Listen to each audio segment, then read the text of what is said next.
ونعوذ بالله من شرور أنفسنا ومن سيئات أعمالنا من يهده الله فلا مضل له ومن يضلله فلا هادي له ونشهد أن لا إله إلا الله ونشهد أن سيدنا ومولانا محمدا عبده ورسوله صلى الله تعالى عليه وعلى آله وأصحابه وبارك وسلم تسليما كثيرا كثيرا. نسأل الله ربنا أن يجعلنا ممن يطيعه ويطيع رسوله ويتبع رضوانه ويجتنب سخطه.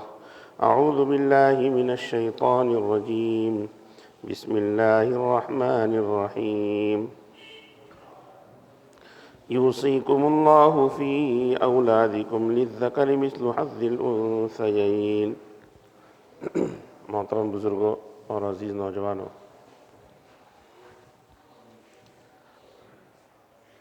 اللہ رب العزت نے قرآن کریم میں مالوں کے سلسلے میں اور انسانوں کی کمائی کے سلسلے میں واضح احکامات دیے ہیں. اسی طرح احادیث شریفہ میں حضرت نبی پاک محمد رسول اللہ صلی اللہ تعالی علیہ وسلم نے بھی اپنے ارشادات میں صاف طور پر فرمایا ہے اور رہنمائی بھی فرمائی ہے کہ انسان کا اپنا مال کس طرح کمایا جائے، کس طرح خرچ کیا جائے اور کس طرح اس کو استعمال کیا جائے. اس کی وجہ یہ ہے کہ اللہ رب العزت نے اس دنیا کا دار و مدار جو رکھا ہے وہ اسباب اور مادیات پر رکھا ہے. اسباب یعنی انسان کا اپنا وجود خود سبب ہے، اس لیے کہ اگر انسان نہیں ہوتا تو دنیا برپا ہی نہیں کی جاتی. دو ہی مخلوق ہے مکلف، انسان اور جن. باقی فرشتے ہیں وہ مکلف نہیں ہیں، اور دنیا جو قائم ہے انہی مکلف مخلوقات کے لیے قائم کی گئی ہے. آپ حرم کہتے رہتے ہیں، سنتے بھی رہتے ہیں 1,18,000 مخلوقات. تو مشکوٰۃ شریف کی روایت میں ہے کہ اللہ رب العزت نے انسانوں اور جنات کے علاوہ تقریباً حیوانات، جمادات، نباتات اور اس قسم کی 1,18,000 مخلوقات پیدا فرمائی ہے. ان تمام پوری دنیا کے نظام کو چلانے کے لیے اللہ رب العزت نے انسان کو ایک دوسرے کے ساتھ اسباب میں باندھ دیا ہے. پہلا سبب تو آپس کی رشتہ داری ہے. آپس کی رشتہ داری میں باندھ دیا، کسی کو باپ بنا دیا، کسی کو بیٹا بنا دیا، کسی کو والدہ بنا دیا، ماں بنا دیا، کسی کو بیٹی بیٹا اولاد بنا دیا. یہ سلسلہ اب چلتا رہے گا، ہر ایک اس بندھن میں بندھ گیا ہے اور ہر ایک ایک دوسرے کے ساتھ سبب کے طور پر منسلک ہے. حقیقت میں تو سب کے سب اللہ کی مخلوق ہے، لیکن اللہ نے سبب بنا دیا. اگر اللہ نے سبب نہیں بنایا ہوتا تو انسان کیسے پیدا ہوتا، کیا نظام چلتا؟ یہ بھی عجیب و غریب بات ہے. اللہ نے ایک نظام برپا کر دیا. ان کا زندہ رہنا بھی قیامت تک ضروری ہے. جیسے انسانوں کا پیدا ہوتے رہنا قیامت تک ضروری ہے، تو اسی طرح انسانوں کا زندہ رہنا بھی قیامت تک ضروری ہے. قیامت تک ان کے زندہ رہنے کے لیے اللہ رب العزت نے یہ 1,18,000 مخلوقات قائم فرمائی ہے. سورج نکل رہا ہے، چاند نکل رہا ہے، دن ہو رہا ہے، رات ہو رہی ہے، صبح و شام ہو رہے ہیں. انسان کو بھوک لگتی ہے، وہ کھانا تلاش کرتا ہے، پھر کھانے کے لیے اس کو ضرورت پڑتی ہے. کھانا کس طرح حاصل کیا جائے تو اس کا نظام اللہ نے بنا دیا کہ وہ اپنی محنت سے، اپنی مشقت سے. عام طور تو اللہ کی سنت یہی ہے. کسی کو اگر من و سلوہ نازل ہو جائے تو الگ مسئلہ ہے. اسی لیے قرآن نے بیان کیا گیا کہ بنی اسرائیل کو کچھ کمانا نہیں پڑتا تھا، وہ تو نازل ہو جاتا تھا، اتر جاتا تھا ان کے پاس۔ صبح اٹھتے تھے تو ان کے جو چھوٹے چھوٹے پودے ہوتے تھے، بڑے بڑے درخت تو تھے نہیں، تو ان چھوٹے پودوں پر من نام کا ایک حلوہ، ایک قسم کا میٹھا جس کو بولیں گے، گوند کی طرح ہوتا تھا، وہ درخت پر آ جاتا تھا، یہ اس کو وہاں سے حاصل کر لیتے تھے، آسانی سے مل جاتا تھا، چھوٹے چھوٹے پودوں پہ ہوتا تھا وہ۔ یہ اللہ نے انتظام فرمایا، بڑے درخت پہ نہیں کہ بھئی چلو ناریل کے درخت پہ اوپر چڑھ کے لو، یہ بھی نہیں کرنا پڑتا تھا ان کو، کوئی مشقت نہیں، بلا مشقت۔ دوسرا، بھنی ہوئی بٹیریں، سلوا جس کو عربی زبان میں کہتے ہیں، بٹیر تیتر جو بھی بول لو، وہ بھنا ہوا باقاعدہ ان کے پاس آتا تھا، ان کو کچھ بنانا نہیں ہے، ان میں پر نہیں نکالنا ہے، کچھ نہیں کرنا ہے، بالکل تیار ان کو ملتا تھا۔ یہی ایک قوم ہے کہ جس کو اللہ تعالیٰ نے اس طرح بلا مشقت کے، لیکن سبب بنا، سبب کیا بنا کہ ان کو اتنا تو ہے کہ حاصل کرنا پڑتا تھا، لیکن عام انسانوں کو اللہ تعالیٰ نے، یہاں تک کہ دیگر حیوانات کو بھی، اسباب کے ذریعے سے روزی حاصل کرنے پہ باندھ دیا ہے، اور انہی اسباب کو مال کہتے ہیں، انہی اسباب کو مال کہتے ہیں۔ تو دنیا انسانوں کے آپس کے ربط، آپس کی رشتہ داری پر قائم ہے، اور ان کے زندہ رکھنے کے لیے اللہ تعالیٰ نے اسباب پیدا فرما دی ہیں، انہی اسباب کو ہم مال کہتے ہیں۔ یہ ضروری ہے،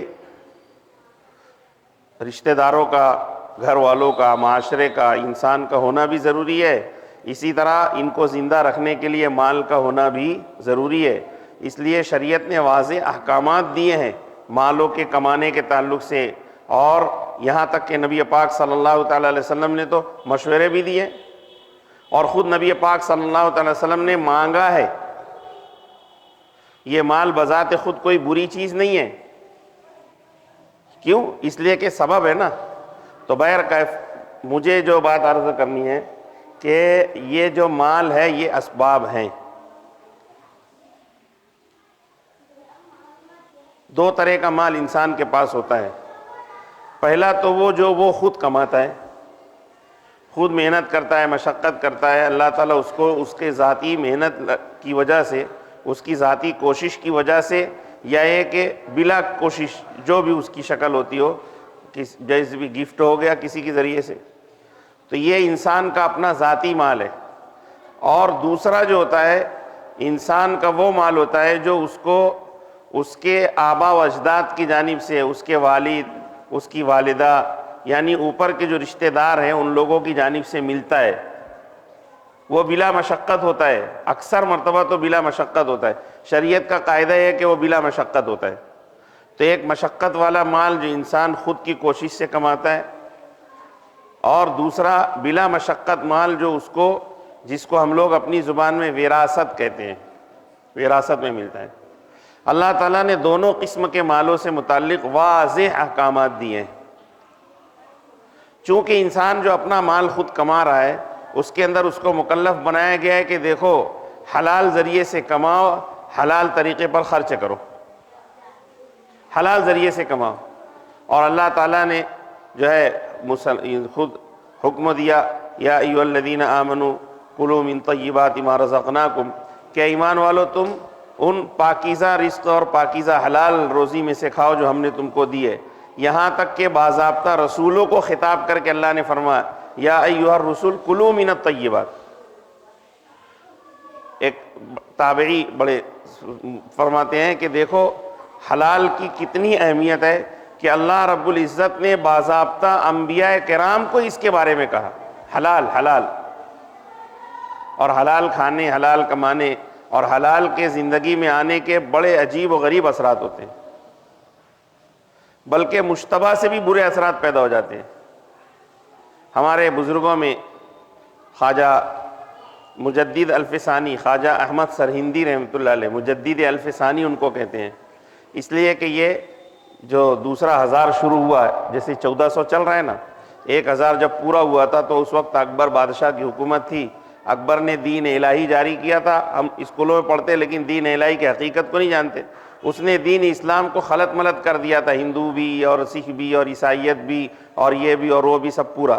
تو اس کی تجدید کے لیے اللہ تعالیٰ نے جس شخصیت کا انتخاب کیا تھا وہ خواجہ شیخ احمد سرہند پنجاب کے رہنے والے تھے، آج کل جن کو سرہند بولتے ہیں. تو وہاں دہلی سے وہاں پر ان کی تعلیم ہوئی اور ان کا سلوک طے ہوا.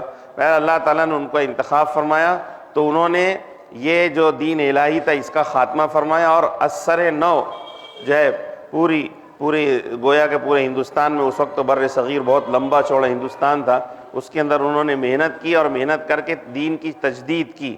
اور نبی پاک صلی اللہ علیہ وسلم کی ایک روایت ہے کہ اللہ تعالیٰ اپنے ہر 1000 سال پر یا 100 سال پر اللہ تعالیٰ اپنے کسی ایسے بندے کو بھیجتا ہے جو دین کے اندر آئی ہوئی برائیوں کو ختم کر کے یا دینی احکامات جو پامال ہو رہے ہیں اس کو دوبارہ زندہ کر کے اس دین کی تجدید کرتا ہے. ایسے تو 100 سال والے مجددین بہت ہیں، لیکن 1000 سال کا مجدد یہی ایک ہے، خواجہ احمد سرہندی، جن کو ہم لوگ مجدد الف ثانی کہتے ہیں. خیر، بہت بڑے ولی آدمی تھے، ولی کامل تھے. ان کے بیٹے خواجہ معصوم، اور 4 بیٹے ہیں ان کے. خواجہ معصوم ان کے ایک بیٹے ہیں. ان کے بارے میں آتا ہے کہ ایک مرتبہ مسجد میں آنے کے بعد انہوں نے دیکھا جوتے چپل پڑے رہتے ہیں دروازے پہ، ہر وقت ایسے ہی رہتا ہے. تو انہوں نے جو ہے کچھ جوتے چپل الگ، کچھ جوتے چپل الگ، یعنی دونوں طرف کر دیا. ایک سیدھے ہاتھ کی طرف کچھ جوتے چپل کر دیے، الٹے ہاتھ کی طرف کچھ جوتے چپل کر دیے، اور بولنے لگے کہ یہ اصحاب الیمین ہے، یعنی جنتی ہے، جو سیدھے ہاتھ کی طرف جن کا جوتا چپل رکھا ہوا ہے، اور الٹے ہاتھ کی طرف جن کا جوتا چپل رکھا ہوا ہے اصحاب الشمال ہے، یعنی جہنمی ہے. بات تو سمجھ میں آ رہی ہے؟ خواجہ صاحب کو اندر جا کر مسجد میں کسی نے کہا کہ یہ جو ہے آپ کے صاحبزادے محترم ہیں، وہ انہوں نے چپل جوتے 2 الگ الگ طرف کر دیے ہیں، اور سیدھے ہاتھ کی طرف والوں کو کہہ رہے کہ جنتیوں کے چپل ہے، جہنمیوں کے چپل ہے. اور اس وقت بمشکل خواجہ معصوم کی عمر 8 یا 9 سال رہی ہوگی. 8-9 سال کی عمر میں اللہ تعالیٰ نے صاحب کشف بنا دیا، جبکہ ابھی شریعت کے مکلف بھی نہیں ہوئے، بالغ بھی نہیں ہوئے ابھی. چنانچہ خواجہ صاحب نے سنا تو پہلے کہا کہ وہ جوتی ایک ساتھ ملاؤ، یہ کیا ہو گیا؟ اور پھر بہت فکر مند ہوئے کہ یہ اتنی عمر میں یہ ہو گیا ہے، تو اپنے شیخ خواجہ باقی باللہ صاحب جو دہلی کے اندر رہتے تھے ان کو مطلع فرمایا اور کہا کہ دیکھو میرے بیٹے کے اندر یہ ابھی سے یہ کیفیت شروع ہو گئی، اچھی کیفیت ہے، خوشگوار کیفیت ہے. یہ تو چھوٹے بچے کو پتہ ہو گیا، ورنہ ہم پتہ نہیں دنیا میں بھر میں کیا کیا دیکھتے رہتے ہیں، ہے نا؟ کچھ سمجھ میں نہیں آتا ہم کو کیا ہو رہا ہے، کیا نہیں ہے، کیا صحیح ہے، کیا غلط ہے، یہی نہیں سمجھتا ہے. ان کو اللہ تعالیٰ نے یہ ملکہ عطا فرما دیا تھا بچپن میں. تو خواجہ باقی باللہ نے کہا کہ ان کو دہلی بھیج دو، دہلی روانہ کرو ان کے ہمارے پاس. چنانچہ وہ دہلی ان کو بھیجا گیا. 4-5 دن کے بعد خواجہ باقی باللہ نے اپنے پاس رکھ کر کے واپس ان کو سرہند بھیج دیا. اب پھر اس کے بعد پوچھا کہ آپ بتائیے کہ اب یہ علامت، یہ کشف جیسی صورتحال، یہ کیفیت یہ ان کے اندر ہے یا نہیں ہے؟ تو چنانچہ مجدد الف ثانی رحمۃ اللہ علیہ نے فرمایا کہ نہ ابھی یہ ختم ہو گیا، لیکن حضرت فرمائیے کہ یہ ختم کیسے ہوا؟ اس لیے کہ ابھی فی الحال یہ کشف نقصان دہ ہے. انہوں نے کہا کہ میں نے کچھ نہیں کیا، ان کو بازار سے کھانا منگا کر کھلایا ہے. کہاں سے کھانا منگا کر کھلایا ہے؟ بازار سے. بازار کا مطلب یہ ہے کہ وہ کھانے جو راستوں پر بازاروں میں کھلے عام بکتے ہیں، لوگ جو ہے شوق سے لے کر کھاتے ہیں، اس پر امیر غریب مسکین مالدار سب کی نظر پڑتی ہے. کسی کی نظر حرص اور لالچ کے ذریعے سے پڑتی ہے، کسی کی نظر مجبوری میں پڑتی ہے، اور بنانے والے پتہ نہیں کون ہے نا؟ کھانا بنانے والوں کا بھی کھانے بنانے پر اثر ہوتا ہے. اب بات سنائیں گے تو کافی لمبی ہو جائے گی. اسی طرح اصل جو اثر ہوتا ہے کمائی کا اندر ہوتا ہے. تو چنانچہ یہ مشتبہ تھا. مشتبہ کا مطلب حرام نہیں ہے، بھائی ٹھیلے گاڑی پہ کچھ بک رہا ہے، جیسے ہمارے یہاں راستوں پر ٹکیا بھجیا یہ وہ سموسہ پتہ نہیں سب بکتے رہتا ہے. اور اب ایک کلچر بنتا جا رہا ہے، اب کلچر بنتا جا رہا ہے. رات کا کھانا ہمارے نوجوانوں کا گھر پہ ہونا، گھر پہ نہیں، سب انگیج رہتا ہے، سنیچر انگیج اتوار انگیج. بھائی کبھی کبھار کچھ یہ ہو تو اب روز پارٹی کے نام پر یہ ہے کہ کہاں کھانا کھانا ہے بھائی، چلو یہاں کھانا ہے، یہاں کھانا ہے، یہاں کھانا ہے. خیر وہ ایک الگ موضوع ہے، اس پر بہت ہمارے بزرگوں کو اور خاص طور پر ہمارے بھائی نوجوانوں کو بہت سنجیدگی سے غور کرنا چاہیے کہ ہم یہ کیا کر رہے ہیں. کمائی جو ہے حقوق کی ادائیگی کی بجائے اپنا جو ہے کرنے کے اندر یہ کر رہے ہیں. تو بہرحال یہ بازار کا جو کھانا ہے یہ حرام نہیں تھا، لیکن اس کے کھانے کی وجہ سے خواجہ معصوم کی کیفیت ہی ختم ہو گئی. روحانی کیفیت جو برسوں کے مجاہدے کے بعد اللہ والوں کو حاصل ہوتی ہے، ان کو اللہ نے عطا فرما دی تھی، لیکن باہر کے اور بازار کے کھانے کی یہ نحوست یہ ہوئی کہ اس کی وجہ سے ان کی وہ روحانی کیفیت ختم ہو گئی. ہم بھی اس کو غور کرتے ہیں. میں نے اس سے پہلے رمضان شریف میں بھی کہا تھا، رمضان شریف سے پہلے والے ہفتے میں، کہ اللہ تعالیٰ ایک کیفیت دیتا ہے ایمان کی جس کی وجہ سے عمل کا شوق، ولولہ اور جذبہ رہتا ہے. یہ جو ولولہ، یہ جو شوق ہے، یہ ایک روحانی کیفیت ہے. یہ جو کہاں جانا ہے یار، ذرا پارٹی ہے، دوستوں کے یہاں جانا ہے، تو ایک دم چکا چک ہو کر بہترین سوٹ نکالیں گے، پرفیوم الگ الگ اب ہو گیا ہے سب پورا، اور سب ایک دم تیار ہو کے پھر جائیں گے. جمعہ میں آنا ہے، چل یار جمعہ پڑھنا ہے، تو عام طور پر بس جو لباس ہے نہا دھو کر پہنا ہے، چلو آ جاؤ. 80% ہمارے معاشرے کا ہی حال ہے. اللہ کے دربار میں آنا ہے نا، تو کیسے آنا چاہیے اللہ کے دربار میں؟ کیوں ایسا نہیں ہوتا؟ اس لیے کہ وہ اندر کی کیفیت نہیں ہے، وہ نورانیت نہیں ہے. نمازیں بھی پڑھ رہے ہیں، تلاوت بھی کر رہے ہیں، یا نمازوں کی جو توفیق نہیں ہو رہی ہے وہ کیا ہے؟ ایک شخص ہے چاہتا ہے کہ میرا بیٹا علم دین حاصل کر لے، میرا بیٹا نماز پڑھنے میں لگ جائے، یا ایک آدمی خود چاہتا ہے کہ 5 وقتہ نمازی بن جائے، لیکن حقیقت یہ ہے کہ اس کی زندگی کے اندر حرام ہے.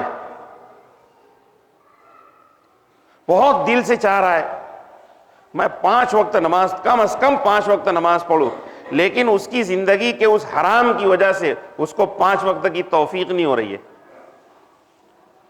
کون چاہتا ہے گناہ کرے؟ اللہ کی نافرمان بن کر کون زندگی گزارنا چاہتا ہے؟ کوئی نہیں چاہتا.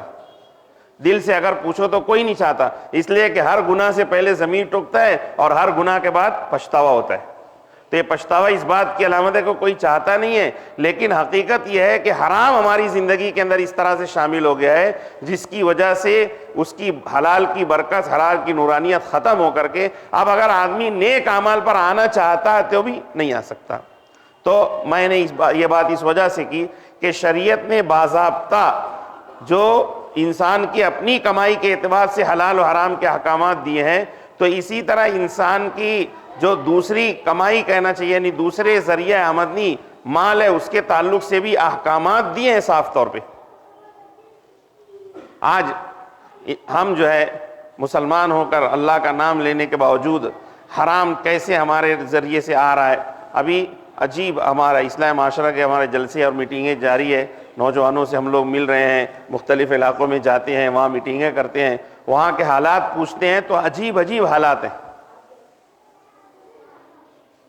کیسے سود ہماری زندگی میں آ رہا ہے. ایک دوست ہے دوسرے دوستوں کو کہتا ہے کہ ذرا یار میں کاروبار برابر چل نہیں رہے، تو کیا کرنا ہے؟ میں ذرا بات کیا ہوں 1-1.5 لاکھ روپے کی ضرورت ہے، تو اگر یار تھوڑا سپورٹ کر دے.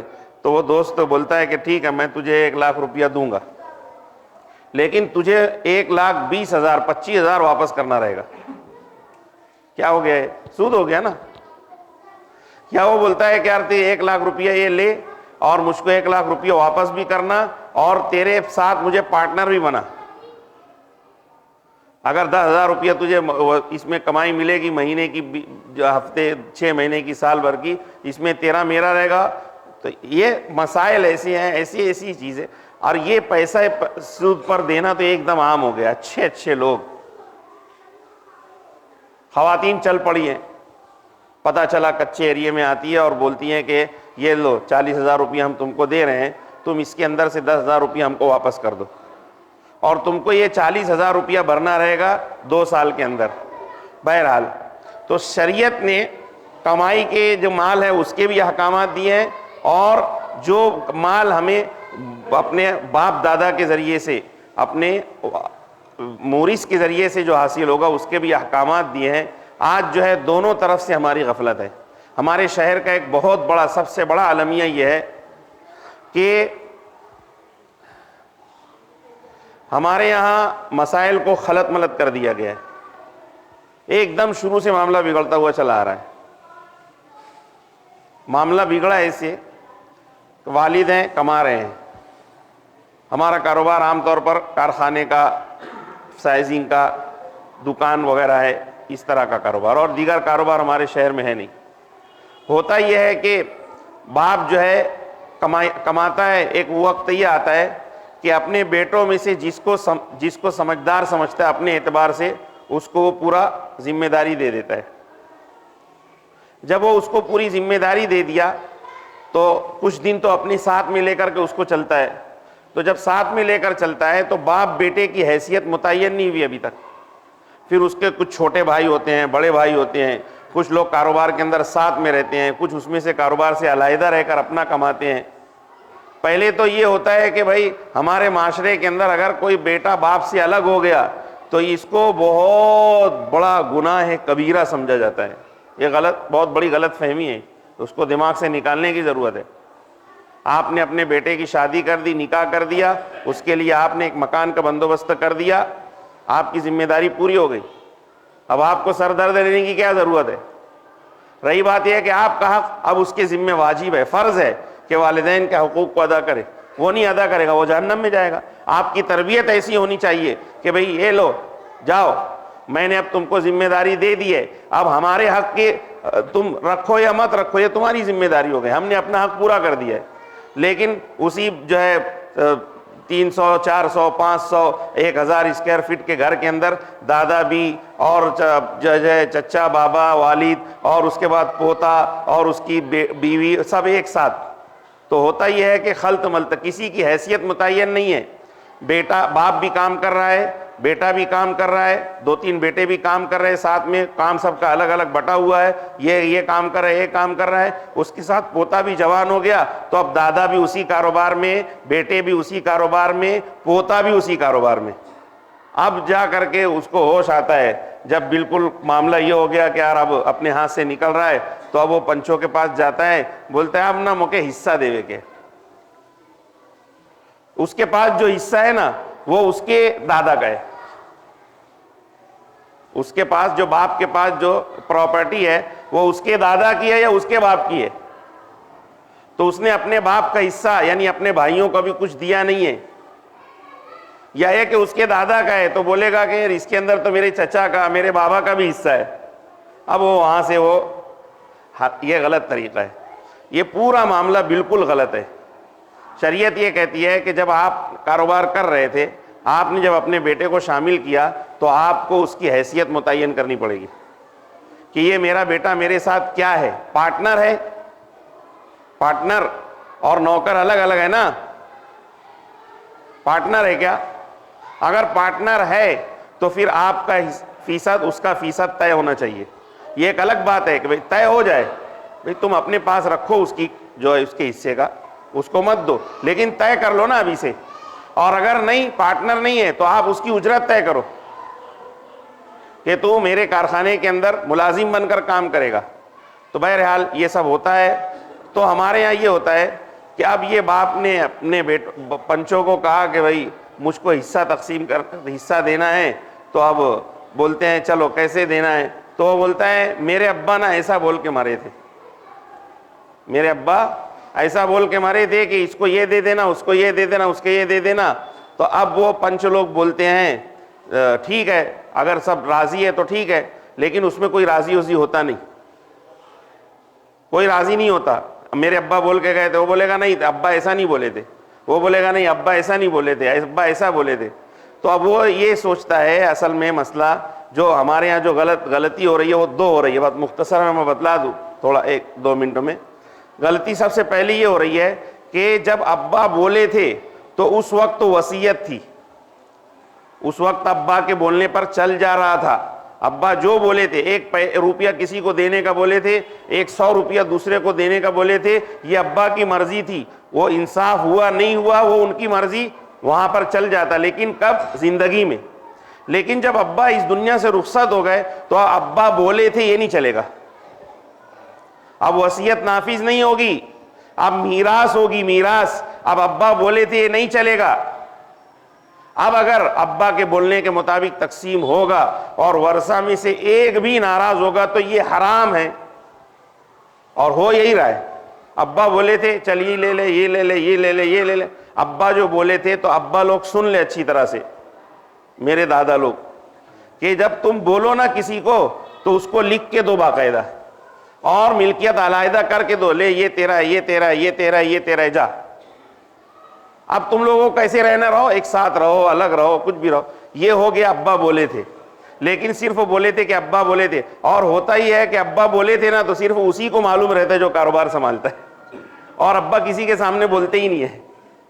تو بہت بڑا گناہ یہ ہو رہا ہے کہ وصیت کو میراث بنا دیا جا رہا ہے. دوسری یہ غلطی یہ ہو رہی ہے کہ یہ جس کے ہاتھ میں پونجی ہے وہ اس کے اوپر مکھیا بن کر بیٹھا ہوا ہے, اس کو حلال حرام کی تمیز نہیں, حرام آیا ہے کہ حلال آیا ہے اوپر سے. اور دوسرا ہے کہ یہ جو کما رہا ہے اپنے بہن بھائی اور اپنے چچا بابا اور ان لوگوں کا حق دبا کے, اور اسی میں حج بھی کر رہا ہے, اسی میں شادی بیاہ بھی کر رہا ہے, اسی کے اندر جو ہے زکوٰۃ صدقہ فطرہ خیرات اور سب کچھ دے رہا ہے. پتہ چل رہا ہے کہ یہ تو پورا کا پورا حرام ہے. اور ایک غلطی جو سنگین ہو رہی ہے کہ وہ جو ہے نا, وہ جب مسئلہ پوچھتا ہے تو پنچ لوگ بولتے ہیں یار مفتی سے پوچھ لے. اب مفتی کے پاس جاتا ہے تو مفتی بولتا ہے ابا بولے یا نہیں چلے گا. تو اس کو کیا کرتے ہیں کہ جس کے اندر اس کو ملنے والا ہوتا ہے زیادہ, جو سربراہ خاندان بنا ہوا ہے, جس کو اس کے ابا نے بنایا یا خود بن گیا ہے, تو اس کو اگر مفتی کے فتوے میں زیادہ ملتا ہے تو وہ بولتا ہے میں پنچ کی بات نہیں مانوں گا. اور اگر اس کو پنچ لوگ زیادہ دے رہے ہیں, ابا بولے تھے اس میں, تو بولتا ہے میں مفتی کی بات نہیں مانوں گا. اور جس کی زبان سے نکل گیا کہ میں مفتی کی بات نہیں مانوں گا, وہ دیکھ لے کہ اپنا ایمان کہاں ہے اس کا. مفتی کی بات نہیں ماننا مطلب اسلام کی بات نہیں ماننا ہے, اور اسلام اور شریعت نہیں ماننے والا مسلمان رہے گا. تو بہرحال یہ میراث کے سلسلے میں بہت مختصر میں نے بتلا دیا, اور انشاءاللہ آئندہ وقت رہا تو تفصیل سے اس کے سلسلے میں غور و فکر کرنے کی ضرورت ہے. اللہ تعالیٰ مجھے آپ کو صحیح سمجھ عطا فرمائے.